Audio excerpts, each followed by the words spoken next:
નમસ્કાર મિત્રો, સૌરાષ્ટ્રના સથવારે ચેનલમાં તમામ મિત્રોનું હાર્દિક સ્વાગત છે। મિત્રો, આજના વિડીયોની અંદર વાત કરીશું જેની ખેડૂતો આતુરતાથી રાહ જોઈ રહ્યા છે કે વાવણી લાયક વરસાદ ક્યારે થશે। તો પ્રકૃતિના સંકેતો તેમજ વનસ્પતિના સંકેતો પરથી આજના વિડીયોમાં તમારી સમક્ષ માહિતી આપીશ કે કયા નક્ષત્રમાં વાવણી લાયક વરસાદ જોવા મળશે।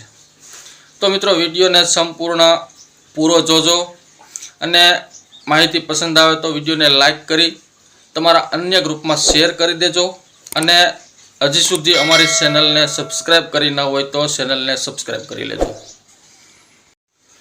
તો મિત્રો, વાત કરીએ હવે ગુજરાતમાં વાવણી લાયક વરસાદ ક્યારે થશે અને પ્રકૃતિના સંકેતો છે જે વનસ્પતિ સંકેતો આપે છે તે અત્યારે શું કહી રહી છે। તો મિત્રો, અત્યારે કંટ્રોલીના વેલા છે, નોળવેલના વેલા છે તેમજ વગેરે વેલાવાળી વનસ્પતિઓમાં અંકુરણ ફૂટવાનું ચાલુ થઈ ગયું છે અને રાફડાના કોળામણ પણ જોવા મળી રહ્યા છે। તો બીજી બાજુ લીમડાની લીંબોળીઓ પણ પાકી ગઈ છે, જાંબુડા પાકી ગયા છે। તો આ ઉપરથી એવું કહી શકાય કે ચોમાસું ક્યાંક આસપાસ જ છે। એટલે નક્ષત્રોની વાત કરીએ તો અત્યારે મૃગશીર્ષ નક્ષત્ર ચાલી રહ્યું છે। આ નક્ષત્રને પવનનું નક્ષત્ર કહેવાય। એટલે આ નક્ષત્રમાં જેટલો પવન વાય તેટલો આના પછીનું આદ્રા નક્ષત્રમાં ખૂબ સારો વરસાદ થાય આવું પ્રાચીન વિજ્ઞાનમાં કહેવામાં આવ્યું છે। તો મિત્રો, આપણે વાર્ષિક કાર્યક્રમમાં પણ જણાવેલું છે કે રોહિણી નક્ષત્રની અંદર છૂટો છવાયો વરસાદ થશે, મૃગશીર્ષ નક્ષત્રમાં પણ છૂટો છવાયો વરસાદ થશે અને આદ્રા નક્ષત્ર અર્ધેથી ખૂબ સારો વરસાદ જોવા મળશે। તો હાલ એ પ્રમાણે જ વાતાવરણ જોવા મળી રહ્યું છે।